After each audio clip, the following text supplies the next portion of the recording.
Hello, everyone. Welcome to the Q&A session of Writing with Fire, an excellent documentary made by Rintu Thomas and Sushmit Ghosh. And we have here with us the two directors. And I would love to actually open up with a couple of questions and then add the questions that we have here from the audience. And this is an exciting opportunity for us to know more about the production details of the film, especially Khabar Lehariya, the journalist collective by Dalit women, and how their whole transition to the digital platform happened. And it actually makes us invite into their personal and professional lives, and a great documentary in the current political times trying to map the change technological affordances of media and what journalism can do in terms of highlighting and spotlighting women's empowerment. So over to you, Rintu and Shushmit. Welcome to today's event. Thanks, Um, and so I was approach. just wondering, if we can hear you talk a little bit about your film journey and how you came to this project. What drove you both to this project, especially as debut filmmakers? And this film also kind of spans over 4 years. And I was just wondering about the production process. What were the challenges that you faced in terms of thinking about a project as broad as this? Usually, it's said that documentary basically is something which is made at the editing table. But in the case of a documentary like Writing with Fire, there are a lot of things happening. Also in terms of different kind of political climate, in terms of elections, and the all women team trying to build inroads into journalism, which is seen as a male terrain. And also, the question about caste comes prominently. So any opening thoughts? We encountered Khabar Lahariya online and through a photo story that we saw about their work. And we were very fortunate to be invited to a meeting where they were discussing this transition from print to digital, the scene that you saw. That was the very first scene we shot. And very, very quickly, we figured out who the characters are going to be because Sushmit and I have been working as independent filmmakers in India over a decade now, and a lot of our short nonfiction, we've been interested in exploring the work of people who are typically outliers to a system which is designed to shut them out, and how they chip away at these systems in interesting, innovative, and inspiring ways. So for us, it was a very natural draw to these wonderful women being in that room. And we were able to see that it's going to be a flux within the organization. There's going to be a transition in the lives of these women and that of the country. So it felt like many things that we are interested in were coming together and walking up to us and say, let's fly. That said, it was hard to predict what the exact story was going to be. So we just attached ourselves to the arc of the newspaper, which was also going to be Mira's own journey. And I think in choosing Sunita and Shamkali as the other two characters, we were able to imbue the film with a kind of richness of their personal histories, of their personalities, because at the heart of it, that is what we were interested in. Who are these women? How do they negotiate these power structures? What are the conversations that they're having at home? How do they jostle with the mansplaining and the belittling that happens in the professional field? So these were our central questions, and we thought it would be 2 years of the journey with the film, but it took eventually 5, and it's really was a process led by the story. So many transitions in the history of the country in just 5 years. So many transitions in personal life of the characters. So part of it was just going with the flow, and part of it was just bringing it all together on the edit. So I'd say 2 eyes in front, of knowing what it's going to be, and 2 eyes at back at every surprise that was popping up.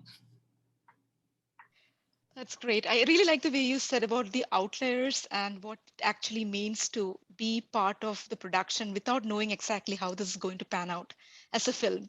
So the film actually takes us into a moment when Khabar Lahari is trying to launch their digital presence.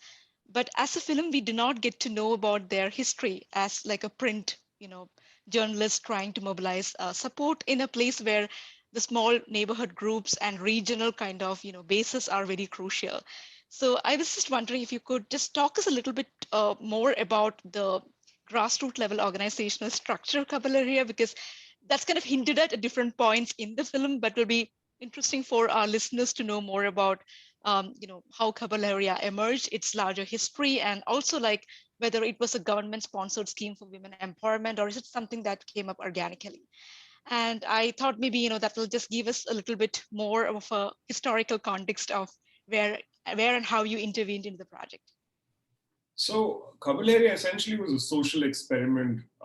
Sometime in 2002, an NGO came in and started working with a collective of women from the Bundelkhand region, and these were women who were mostly semi-lettered.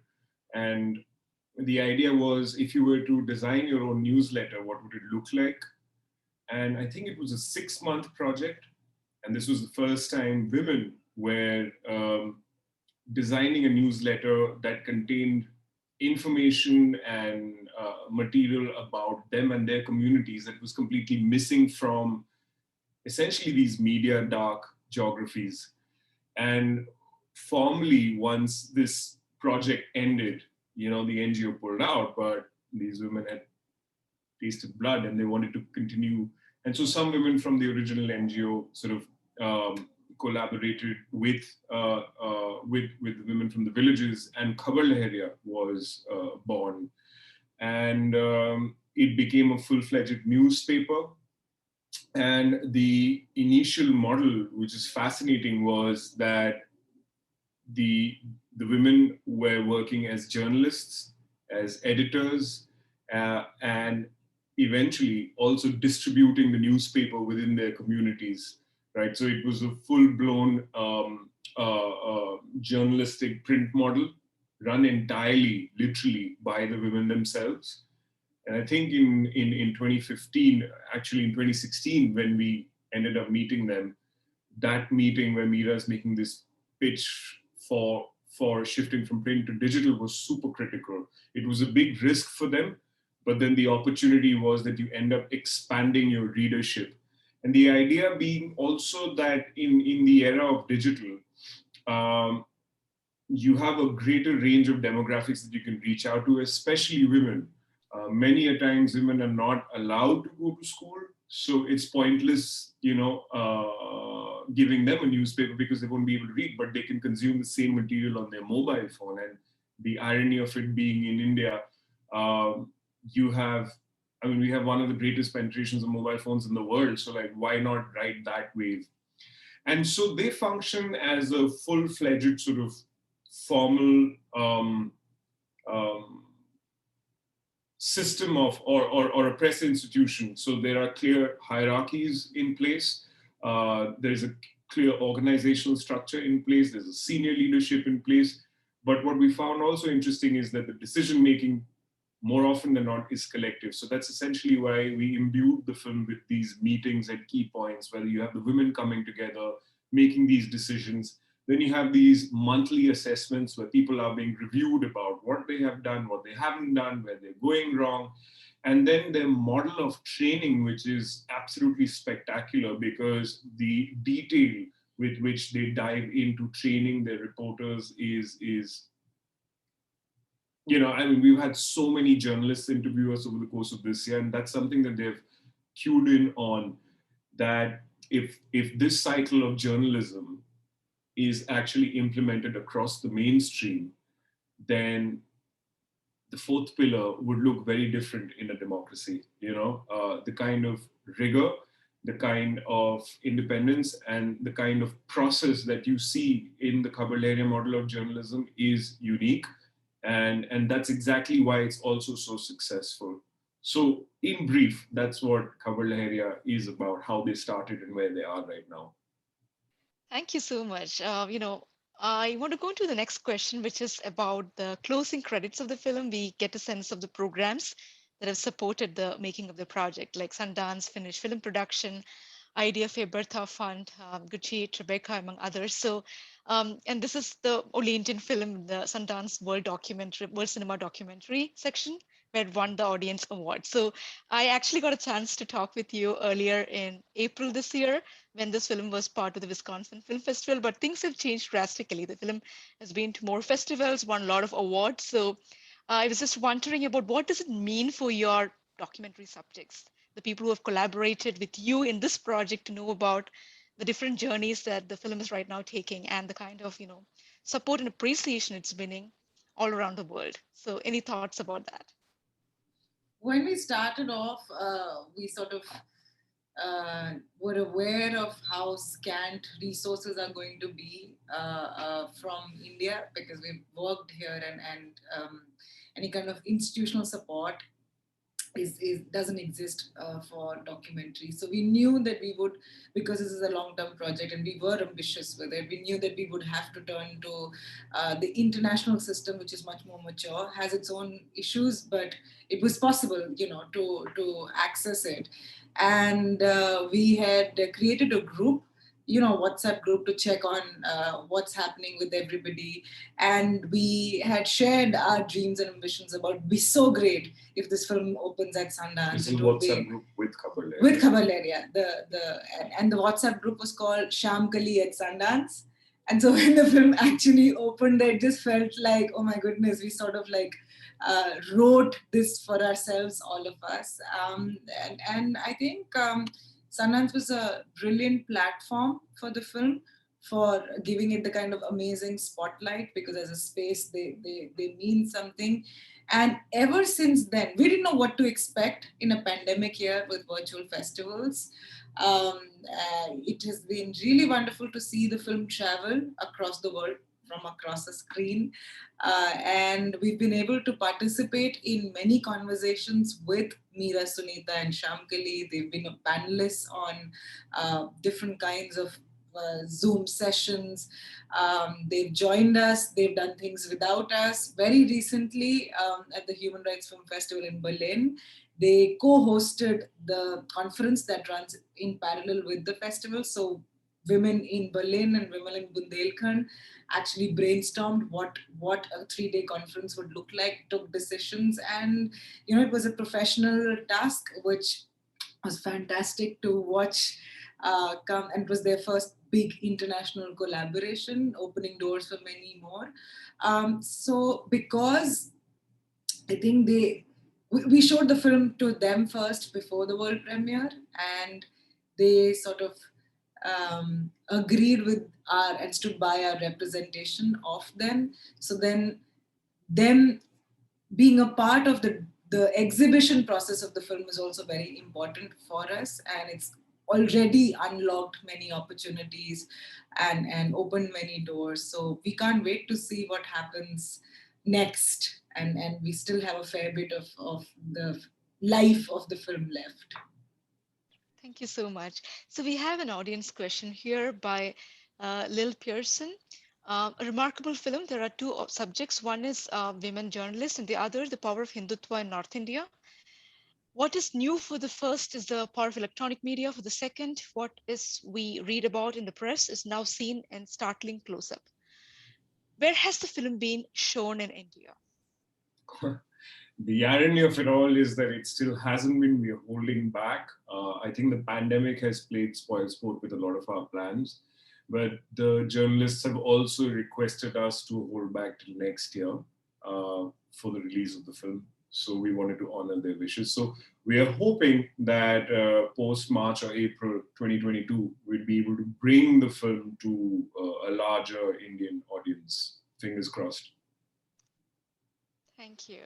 So let's move on to the next question. So mobile phone as an object plays a crucial role in the film. We see the women trying to learn the basics of touch phone capabilities, taking photographs and shooting videos. At the same time, we also see some Khabar Lahariya journalists being recorded by others while they are conducting their interviews.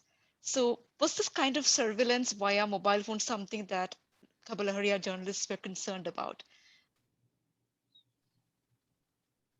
I mean, happens all the time. There were a bunch of scenes. There was this fascinating scene that didn't make it to the film, where Shamkali was covering a case where there was corruption in the public food distribution system, And then there was this man, and I could see him through my camera from a distance, constantly recording us on his phone. And as we kept moving through the village, he kept coming closer, closer, till eventually he was right in front of our face, just randomly with his phone up there, recording us. And Shankali being Shankali, I just thought she's not going to do anything. All of a sudden, she just turned around towards him and saying, "What are you doing? And why are you recording me? And what right do you have to record me? Have you taken my permission?" I was stumped because Shankali is the demure, quiet one who just lets go of things. And so is the man. And I think that's the thing about the Cavalier model of training as well, that it empowers you to ask questions, and it emboldens you about what your rights are as a citizen and as a journalist. And to see that scene play out over there, that man was stumped, and eventually the crowd over there got him to delete that material. And it's a recurring theme, surveillance, as well as the fact that there is a strong amount of hostility to the work that they're doing, fundamentally because in those regions there is no culture of Dalit women going out to work in a professional capacity, so to speak. More often than not, um, women are more or less, homemakers, and typically spend the better half of their life managing a family. So the the visual of a Dalit woman stepping out of her home and walking into police stations or political office or administrative buildings and essentially holding accountable people, typically upper caste men in positions of power, is something that in the initial days took all of these men much by surprise. But I think because of the rigor of their journalism and because of the impact of their journalism, there is this, how does one put it? There is this silent respect, even in quarters where you wouldn't find it, for the work of these women, and so in that sense, yes, what they're doing is risky, but they have in their own smart strategic ways managed to negotiate the system and find these sometimes visible and sometimes silent alliances that allow them to continue doing their work in the most powerful possible ways. Yeah, thank you so much. Because I was also like interested in what you said in terms of the resilience of these women. Because when they go to Kashmir after the elections, and when things are changing and shifting in Uttar Pradesh, the one thing which Meera tells is that we have to be careful and strategic, and the topics are going to be sensitive. So we are going to have a very small group of people working on these topics. So I thought that she's thinking about a long-term plan and strategy, and not about immediately exposing the corruption and the Hindutva kind of elements coming to the forefront, but also the very interesting way in which she's kind of using that interview of the person from Hindu Yuva Sena, Yeah, you were Yuvavani, one.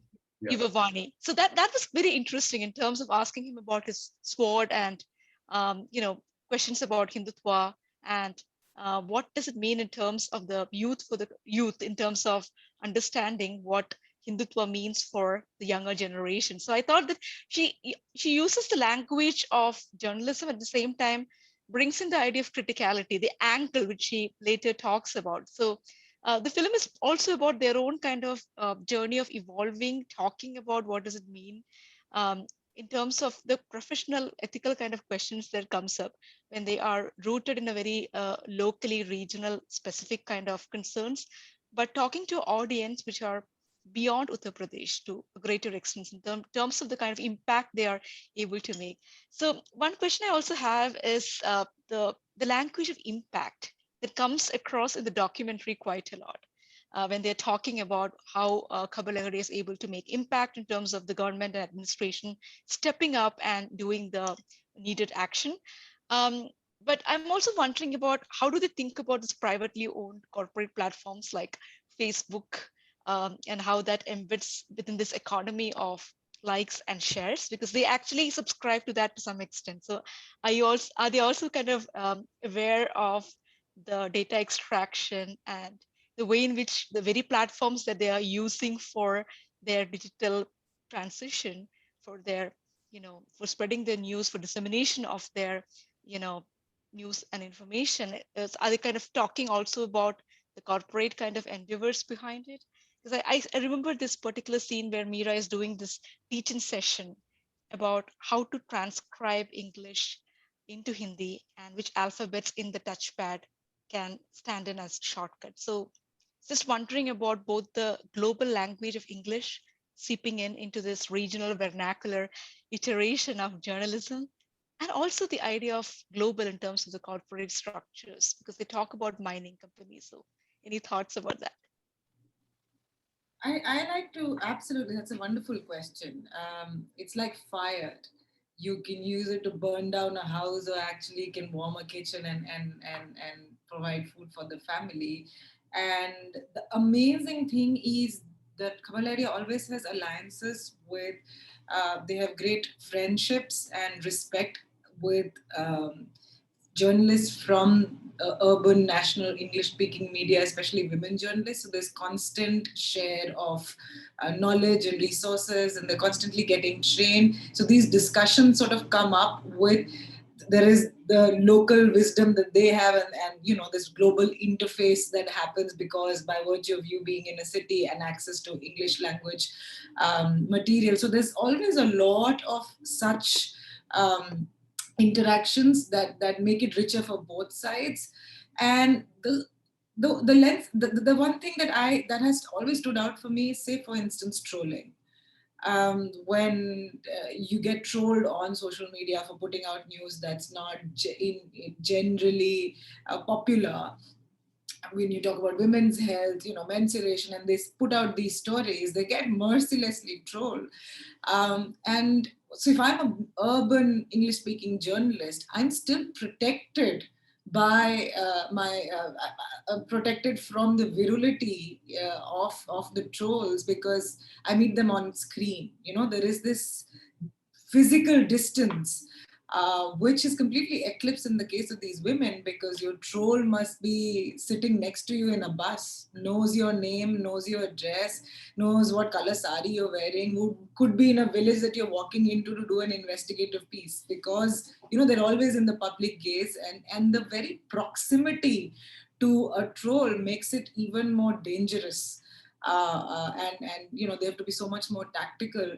So those, how to navigate the good and the bad that the internet brings, how to use WhatsApp, how to identify fake news from reliable information. These are constant conversations that they're having amongst themselves. It's a very core part of their training. So many times I've attended meetings where people have, like, you know, posted something, and the senior leadership has gone, did you fact check this? We cannot be doing this. This is a, or someone saying, you know, Didi, this has been circulating online. Do you think this is news? So that space of communication and training really keeps them abreast with what's going on. They did a Me Too, you know, piece in Bundelkhand, where they were talking about what does consent mean and access to survivors means, you know. So I wish we could have made like a 7-part series out of it, where all of this could have you know, been included in the film. But they're very aware of of the anonymity of the digital space, and what that can mean, how they can actually mine from it, and what are the spaces when you don't need to go and protect yourself. Thank you. We have two questions by Sumit Chakravarti. The first question is, the rapid dissemination of misinformation is a big issue with WhatsApp. Was this an issue that Khabaria had to deal with, and how did they do so? And the second question is about, there was a great scene about training in journalism techniques, modes of thought, etc. The sequence with the ankle. Um, this is bound to be hard to come by. Could you talk about how Khabar Lahariya deals with this? I don't know. Which one is it? Sorry. It's this one It's and this one, these two questions.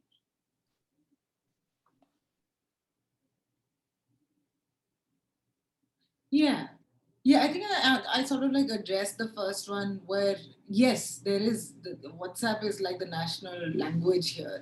The one day WhatsApp and Facebook and Instagram went down, like it was just like, oh my God, nothing's working. That so there is a certain amount of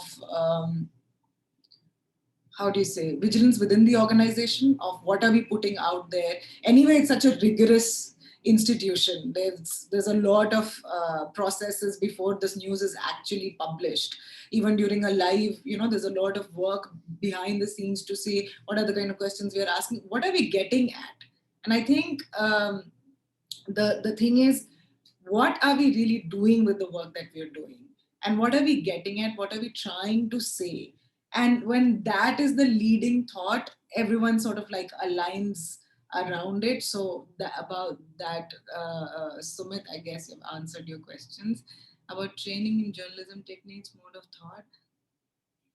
The angle scene. Oh yeah, they just, I mean, that's one of my biggest learnings from this, the process of making the film, is how do you negotiate, or how do you interact with people who don't necessarily agree with you. And for that, the clarity on what is your angle slash position is so important, because you can get lost in so much of noise. But if you are led by, what is my angle, and it's the toughest thing to, I think, train somebody in, because it's also about your thought. So that again, there is a lot of focus on that, which is why there are several scenes in the film that we've included, where it's really the training of the mind. How am I thinking? What is my story? What is my angle? And constantly, the Cavaleria model also works on WhatsApp groups. So everybody's on a bigger group. Then you're on a group with your editor, with your producer, etc. And constantly people are said, what is your script? What is your angle? What is your storyboard? So they have to actually send this to their seniors first, get discuss, and then go onto the field. Then you discuss on this again when the footage comes back with your producer. It's a very rigorous process. And if someone's not part of the right conversation, there's, because of these systems in place, you can quickly sort of call that person in and realign everything. So I think, again, in any organization, not just journalistic, when you have these kind of strict systems checking where we are going, I think it becomes very, very, very meaningful, the whole thing. Yeah, I think we have one question from Arlene that I can take up, where the question is, do you see a pushback against truth as a global challenge, one that endangers all democracies, all journalists, and more? Yeah, it's a very relevant question, and I think I think we've seen the rise of populist governments across the world, all the way from Philippines to Brazil and northern to the southern hemisphere. And I think what has also to a large part enabled this rise has been the advent of digital. So Facebook and WhatsApp and Google have been significant players in ways in which political parties have leveraged these portals, and how they have been able to use mainstream news to change the popular discourse. And I feel that is exactly why the Khabar Lahariya story is so interesting and unique, because you find the values of what journalism should be and could be embedded in their ethos and their work culture, and how they become a template or a model for what the future of journalism could look like. Because these are women who've not gone to journalism school. These are women who have not had any, in that sense, formal training in technology. But these are women. These are women who have constantly surprised journalists across the world with the kind of work that they've been doing, fundamentally because of the high levels of impact that they've been able to create through their work, and also because they're working against the stiffest of odds. So our only hope is that, there are more copycat models across the world that, you know, birth themselves, and the fact that more people can find inspiration in the work of Meera and Sunita and Shamkali, and this vision of a different world. And I feel that there's a lot of pessimism right now across the planet, as there should be, with the environmental crisis and political crisis and social justice issues and so on and so forth. But I think that Mira's vision of a different world, she is possible. And I think going back to 2016, most people, if they had watched her make the pitch, would have gone, this is not possible. 24 women who have done print journalism for 14 years, living in the back of beyond of Uttar Pradesh in villages, cannot make a successful shift to digital journalism because they do not have enablers in their environment. So they've proved everybody wrong. And they have a massive following right now. And they've got millions of views. And they continue to fight the good fight. So I feel that it's so important to be able to find uh, people within your ecosystems who are doing this and find ways to support and amplify their work wherever you are, in whichever part of the world. Thank you, Sushmit. So I was just wondering about the additional responsibility you might have felt when you thought about this project to frame these women not as victims without agency in a patriarchal system, because you're actually against the whole way in which patriarchy functions and heteronormativity, which you see seeping in through the personal lives of the characters. And I think your documentary is exemplary in that effect because it just gives the voice and agency for these women to talk about why this job is important for them and what journalism means to them in the kind of transformation they want to imagine the future. So, can you reflect a little bit more about how you arrived at this kind of balanced approach that maps the personal and professional lives without sentimentalizing them? Because that's kind of a danger against which you have to pitch the project. So, what were the checks and balances you had in place when you were thinking about how to develop the script? We wanted the audience to meet, understand, and spend time with each of these women the way we met them and we felt about them. And it was not, we didn't meet them as heroes or heroines, definitely not as victims.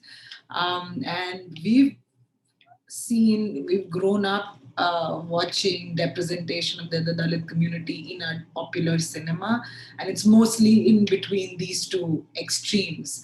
But one has met people who don't belong to either, and are real people. So the ordinariness of their lives and the extraordinariness of their spirit is what we wanted to capture, and therefore and the main, I think the one thing we just didn't want to lose is their sense of wit and humor that they sort of brings to their everyday life, because this is a tough battle. This is a work that involves exposing yourself to a lot of trauma, collective trauma. And it's so hard being an independent journalist with a feminist lens in any part of the world. So it's tough work, but they never lose sight of the lightness of life and that all of it needs to be enjoyed. So that's how we met them. And that was the one conscious effort of, while filming, while editing the film, that who are they and where do they get this sense of courage that they personify so elegantly? Where does that come from, and what does that look like when they're confronted with forces that are bigger than them? So I think that was the leading thought.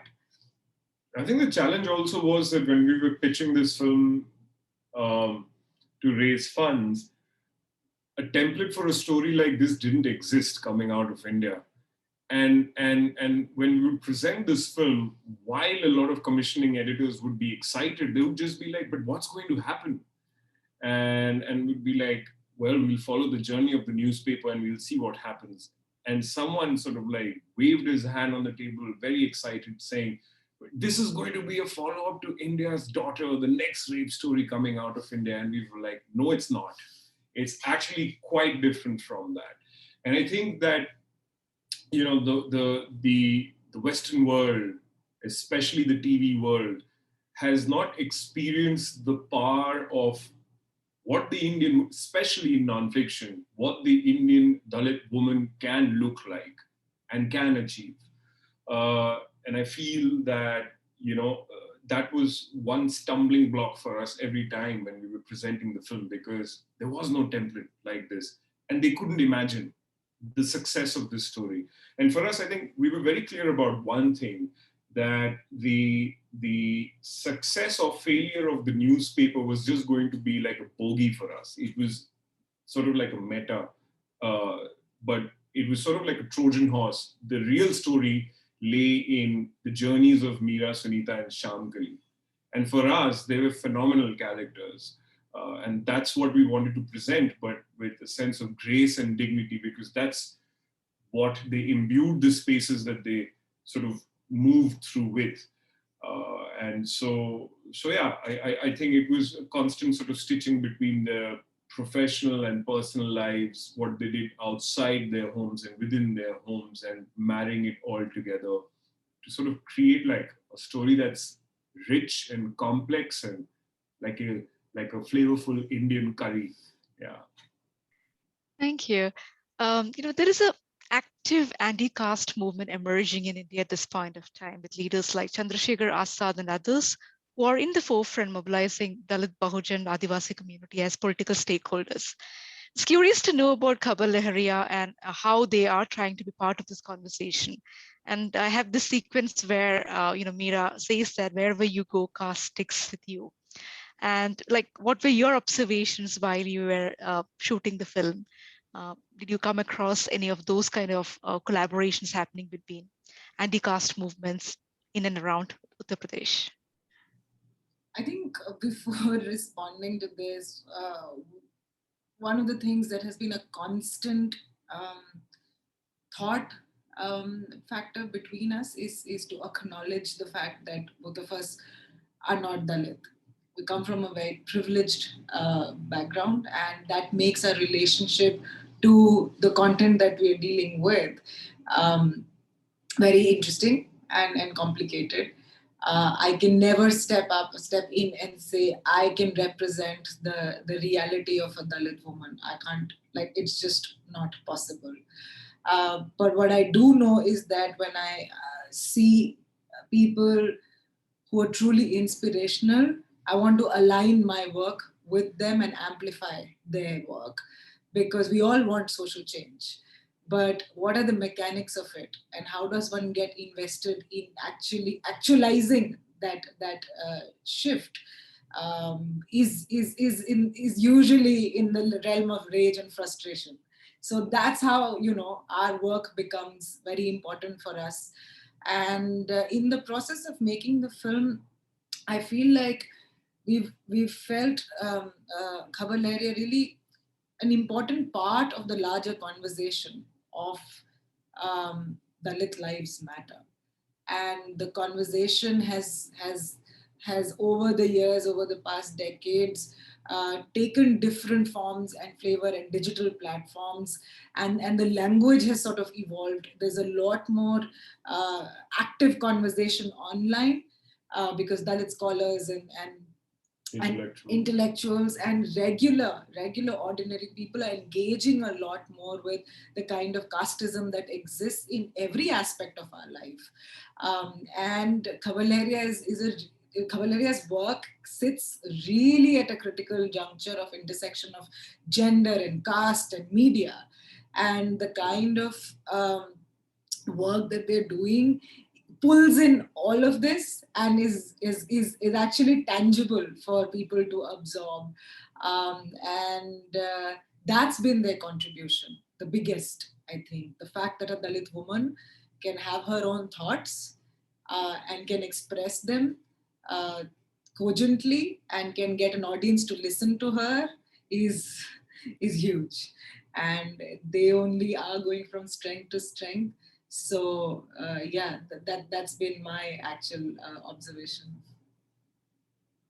Thank you so much. So we'll end with one last question. I was also thinking about the way in which Kabalahariya intersects with other news gathering organizations in the locality, because there is a sequence in which Sunita is mansplained by some male journalist after a meeting with a police inspector, where they essentially tell her that she needs to butter those in authority so that, you can actually get what you want.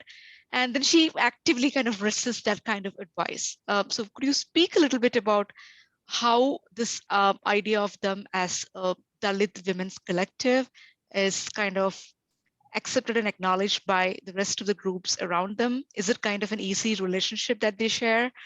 And how does the idea of gender come up during these conversations? Because do they kind of identify them as a Dalit group, or do they identify them as women who are putting the intersection of gender and caste as prominent vectors to understand how they have been marginalized from the profession of journalism for over a period of time? Because I think that's something Meera tells a couple of times in the documentary that we have seen, where she says that we don't see many Dalit people in journalism. We don't see Dalit women in journalism. We don't see women in journalism who are able to foreground caste-related issues. And here you have Dalit women going to places like communities where Dalits stay and try and understand their kind of experience, connect with them. So just wondering about what is the kind of reception that they have in the locality in Uttar Pradesh in general. I know that they have a very good viewership in terms of how how they make use of new media technology. I was wondering about how do journalists perceive this way of foregrounding identity as a core issue that needs to be discussed? It's a good question. It's a great question. In our experience, it's gone from not really not believing, oh, this is a woman, what will she achieve, to uh, uh, very silent and not so silent ways of acceptance and respect, sometimes begrudging respect. I think from a point of view of a lens, I think the male journalists view them as primarily a women's organization, like a newspaper led by women. I'm not sure what the conversations that they have between them that relates to caste, but the conversations that I have listened in have mostly been about, oh, this is a women's led organization. And Sunita is a very key central figure in this conversation, because she's one of the few journalists who navigates this male peer group space very smartly and what feels as effortlessly, because she understands the power dynamic there. And she wants to be a part of that group and yet not, and she does that with a certain amount of suave charm, I would say. And that's the physicality of navigating these spaces with these men, continuing to be mansplained yet holding her ground, really becomes like the essence of her character. And she doesn't take it lightly, but she knows that this relationship is important to get leads on stories, to share a ride with somebody and get to the location quickly. She'll very begrudgingly share a little part of her footage, but in return bargain a lot more. So this kind of a peer group is very interesting from her perspective. um, I think the lens is men are still very confused about how to read this women's organization.